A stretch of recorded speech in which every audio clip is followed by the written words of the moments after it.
Strength of material made easy by H N. Sharma की series में आज हम स्टडी करेंगे stress strain curve for ductile material. लेकिन आगे बढ़ने से पहले मैं आप लोगों से रिक्वेस्ट करूंगा कि अगर अभी तक आपने इस चैनल को सब्सक्राइब नहीं किया है तो काइंडली सब्सक्राइब कर लीजिए और साथ ही साथ साइड में लगे हुए बेल आइकन पर क्लिक करना ना भूलें ताकि जब भी हम कोई नया वीडियो अपलोड करें तो आपके पास टाइमली नोटिफिकेशन पहुंच सके।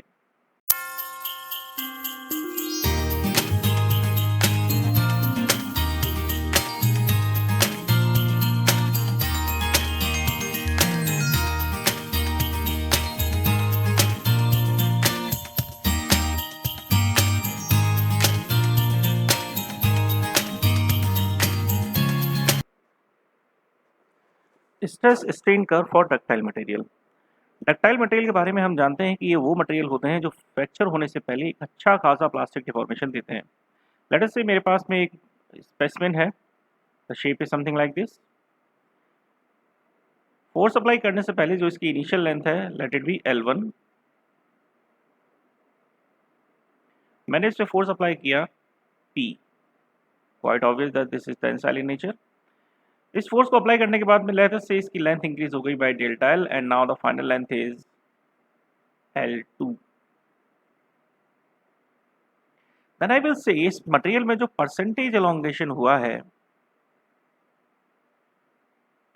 Percentage elongation that is equal to L2 minus L1 by L1 into 100, right? मैं इसे let us say E से represent करता हूँ, percent E.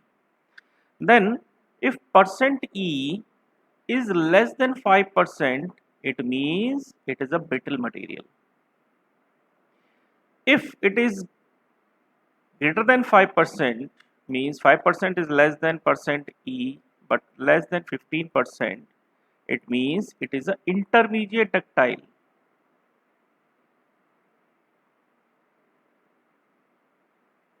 Intermediate ductile material. But if percent elongation is greater than 15%, it implies that this is completely ductile.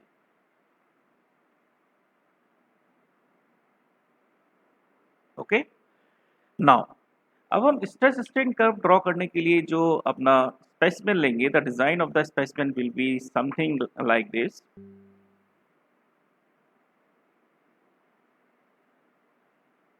Just like a dumbbell shape,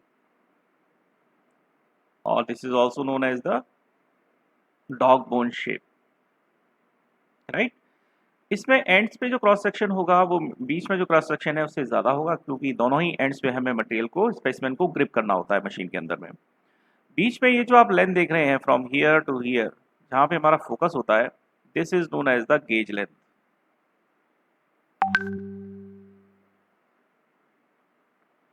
यहाँ पे area of cross section side से area of cross section से कम होगा।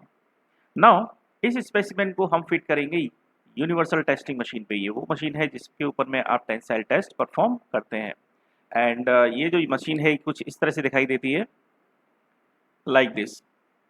इसमें ऊपर और नीचे ये दो जॉ लगे हुए हैं, दोनों जॉ के बीच में ये स्पेसिमेन जो आप देख रहे हैं फिट हो जाता है and then we are applying the load over it. Okay, अब यहाँ पे मैं एक पॉइंट और आपको कंफर्म कर देना चाहता हूँ। जो हमारा स्पेसिमेन है यहाँ पर लेट अस से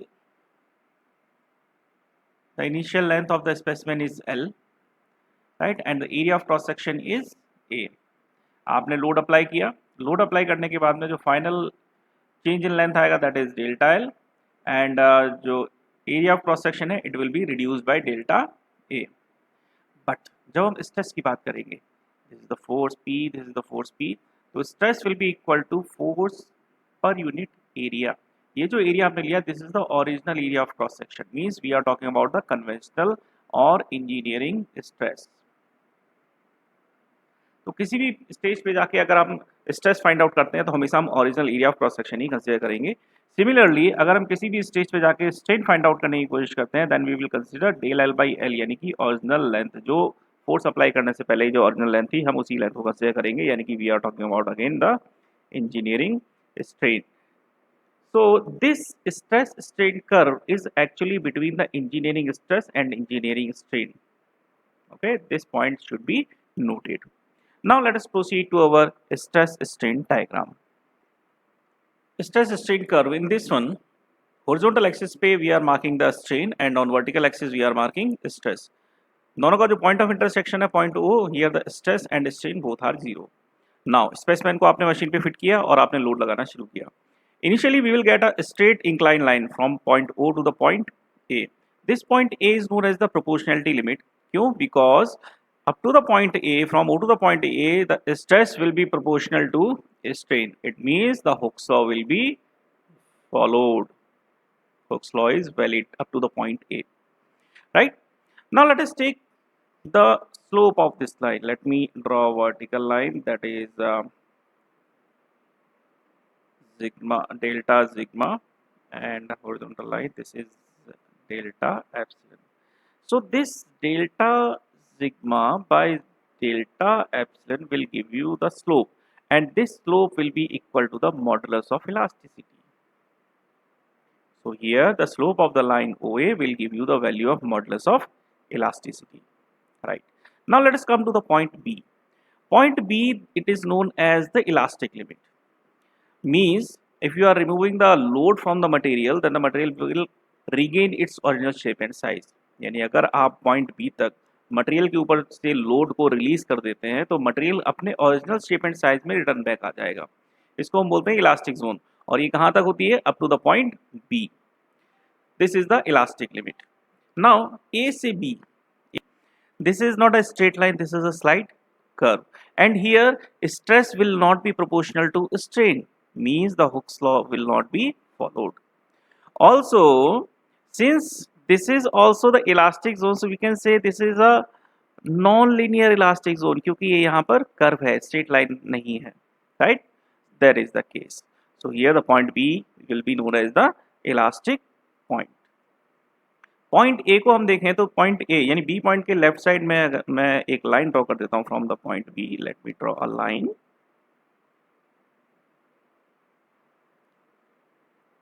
समथिंग लाइक दिस. तो इसके लेफ्ट साइड में अगर हम देखेंगे then this is the elastic zone, और राइट साइड में अगर हम स्टडी करेंगे then this is the plastic zone, to be very clear. Okay, A point को अगर हम देखें तो ए पॉइंट भी इलास्टिक जोन में ही लाई करता है. राइट? लेकिन क्योंकि यहाँ पर we are getting the straight line from O to A, इसलिए हमने इसको बोला this is the case of linear elastic zone. Okay. Now let us come to the point C. B onwards, this is the plastic zone. यानी B से आपने इतना stress induce कर दिया मटेरियल के अंदर में कि वो आपको बी पॉइंट के आगे मूव कर गया. तो बी पॉइंट से आगे अगर मूव करेगा तो अगर आप लोड रिलीज भी करते हैं मटेरियल के ऊपर से तो मटेरियल अपनी ओरिजिनल शेप एंड साइज में रिटर्न बैक होके नहीं आएगा, क्योंकि अब उसमें प्लास्टिक डिफॉर्मेशन शुरू हो गया है. So now this point C is the upper yield point and point D is the lower yield point. Now ये upper yield point lower yield point क्या है? Now let us try to understand this thing. Let us say हमारे पास में specimen है. जब हम specimen पे load लगाते हैं, I am applying the load P. This is the external load that I am applying on this specimen. Then body generates internal resistance to it, right? और ये जो स्ट्रेस होता है that is the ratio of internal resisting force per unit area. यानी अभी मैंने load P लगाया तो बॉडी ने इंटरनल रेजिस्टेंस जनरेट किया. लेट इट, मैं इसको यहाँ से काट देता हूँ बॉडी को and draw the figure. Now if this is P external force, then this is the internal resisting force F, right? Initially P will be equal to F, लेकिन जब आप P की वैल्यू को इंक्रीज करेंगे यानी external load आप और increase करते चले जाएंगे तो एक लिमिट ऐसी आएगी कि P F से ज़्यादा हो जाएगा. कैसे? What is F? F is actually the internal resisting force. और ये internal resisting force कैसे जनरेट होता है? This is, let us say मेरे पास में मॉलिक्यूल्स की दो फिल्म है, मैं इसको आपको एग्जांपल देके बताता हूँ. And these films are lying at a particular distance. तो इनके बीच में इंटरमॉलिक्यूलर फोर्स ऑफ अट्रैक्शन होता है जिसकी वजह से इंटरनल रेजिस्टेंस जनरेट होते हैं. अब जब आप ज़्यादा लोड लगाते हैं तो ये फिल्म एक दूसरे से दूर जाने लगती है. जब दूर जाने लगेंगी तो इनके बीच का इंटरमॉलिक्यूलर फोर्स ऑफ अट्रैक्शन है वो वीक होने लगता है. और जब intermolecular force of attraction weak हो जाएगा तो हमारा स्ट्रेस भी ऑटोमेटिकली कम हो जाएगा. क्यों? क्योंकि हमारा stress is equal to internal resisting force per unit area. अब अगर इंटरमॉलिक्यूलर फोर्स वीक हुआ तो जाहिर बात है कि इंटरनल रेजिस्टेंस भी वीक होगा, कम होगा.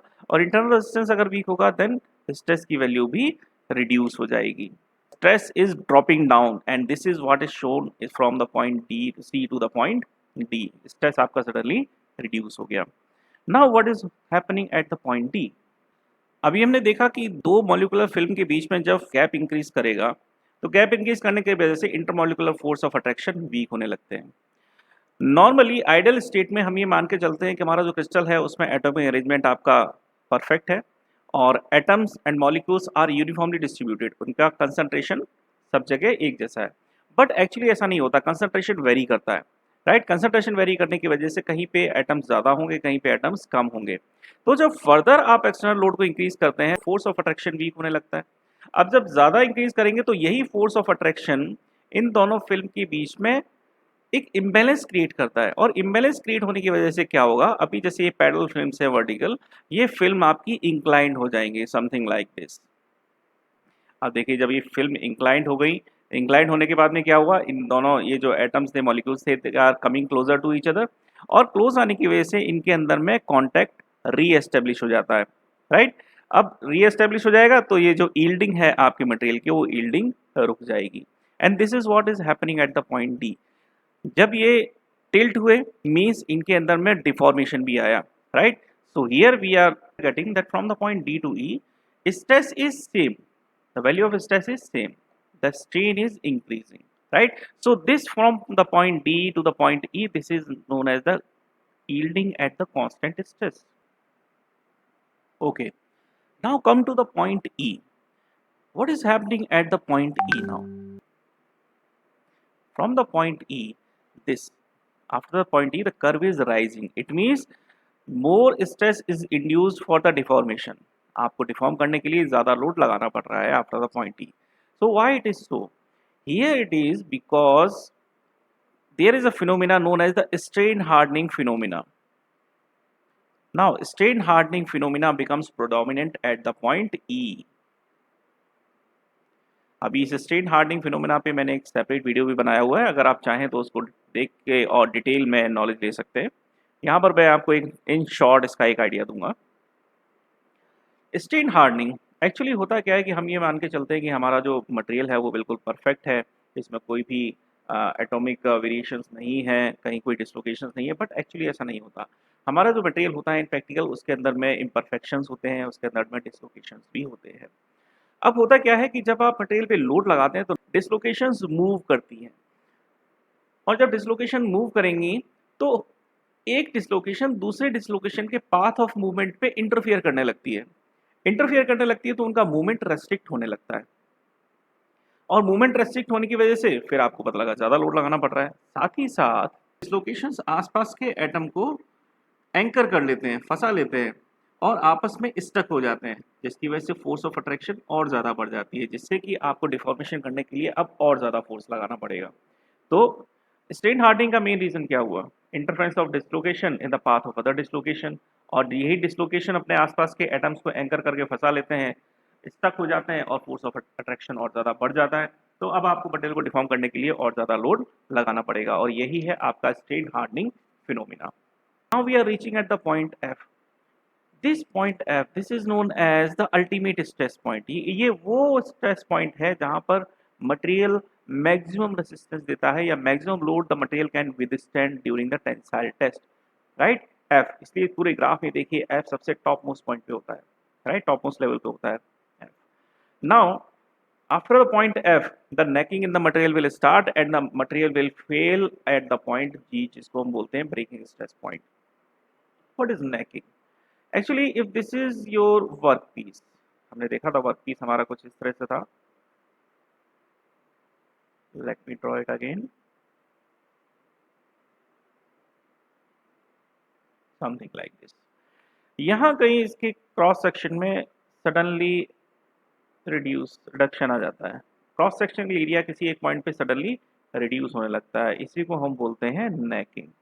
अब नेकिंग की वजह से क्रॉस सेक्शन एरिया रिड्यूस हो जाएगा, आपका जो इंड्यूस्ड रेसिस्टिंग फोर्स है घटता जाएगा और एक पॉइंट ऐसा आएगा जिसमें मटेरियल आपका फेल हो जाएगा और वो है आपका ब्रेकिंग पॉइंट, जिसको फ्रैक्चर पॉइंट भी बोलते हैं, point G. So this was the brief idea of stress strain curve. I hope कि आपको स्ट्रेस स्ट्रेन कर्व प्रॉपर्ली समझ में आ गया होगा। फिर भी अगर आपके मन में कोई डाउट है तो आप मुझे गिवन कॉन्टैक्ट नंबर पे, जीमेल आईडी पे मुझे कॉन्टैक्ट कर सकते हैं। और अगर आपको ये वीडियो अच्छा लगा तो काइंडली इसे लाइक कीजिए और अपने फ्रेंड सर्कल में सर्कुलेट कीजिए ताकि वो लोग भी इसका फ़ायदा उठा सकें। Thank you.